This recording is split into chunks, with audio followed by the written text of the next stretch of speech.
All right, everybody, Sylvia here, and I was going to go for a trike ride today, but it is so windy that I have changed my mind, and I have decided to do a video today about the wind.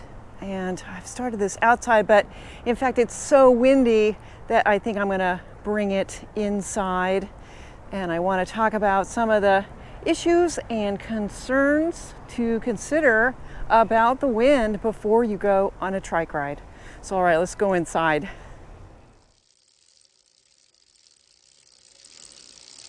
Come on, Myrtle, let's go.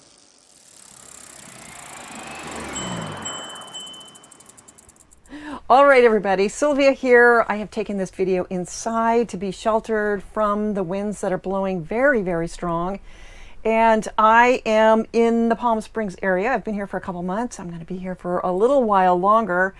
I'm really waiting for the coronavirus numbers to improve. They are improving. Certainly there's less hospitalizations. The deaths are coming down. And it feels like we're in a big race right now between the virus and vaccinations. The vaccinations, of course, are getting rolled out. And there's also a new variant of the virus that's sweeping through California for sure.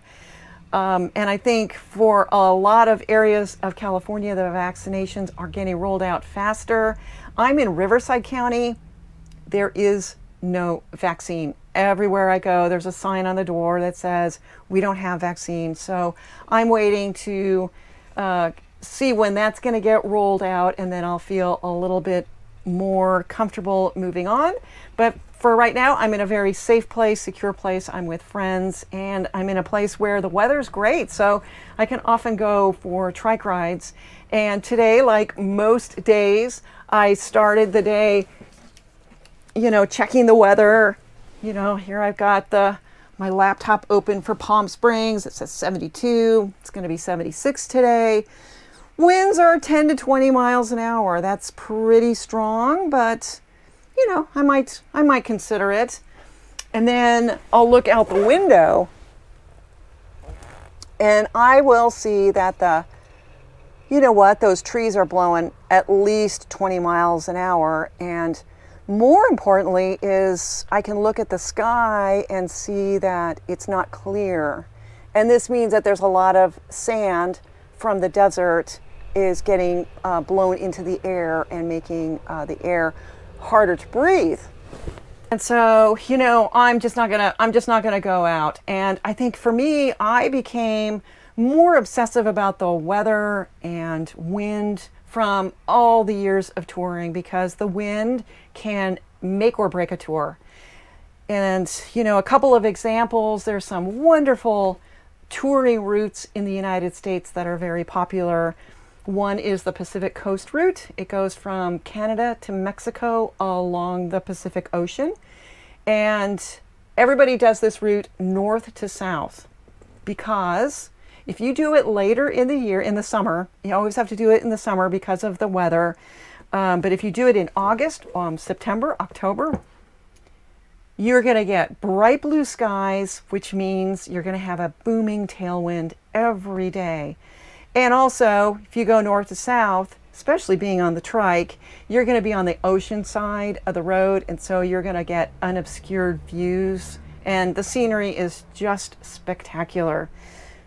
But you really want to have, it's a very challenging route. I mean, this route has 100,000 feet of climbing, and getting those booming tailwinds just really makes it a much more enjoyable ride. Another route that's very popular is the Trans-America route, and it goes through the middle of the United States. And people are always wondering, should I do it from west to east? Should I do it east to west? There is a prevailing wind that comes out of the west, but you know what? It peters out by the time you get to Colorado. And once you get up and over the Rocky Mountains, you're going to be dealing with the winds from the Gulf, which is going to be a crosswind. And sometimes these winds can be just ferocious. And, these winds will take you off your bike, and you can get blown off the road. And it's really important to keep track of the winds when you're doing this route. The biggest consideration for this route is you have to get up and over the Rocky Mountains. And so if you want to start west to east, you want to start later in the year because you don't want to deal with the snow from the Rockies. So if you want to start earlier in the year, start in the east. And then by the time you get to the Colorado and the Rocky Mountains, you won't have to deal with the snow. I remember this one time I was in Morocco and I was like, oh, this is going to be great. I'm going to have this fabulous tailwind. It's going to be wonderful. And I didn't get very far because there was so much debris in the air that it was dangerous. I was going to get hit with some of this debris. Another consideration is it's not just you getting hit with debris, but cars and trucks. And so if they get hit with debris, they may lose control of their vehicle and you may be in their path. This would not be a good day. So in this area, it's Palm Springs and there's a lot of palm trees. And the palm trees, they're very, very tall with palm fronds. And when it's very windy, the winds can break the palm fronds free and they're super high up and you can be riding and suddenly a palm frond is coming down on top of you. And these palm fronds are very big, they're very heavy, and they have thorns.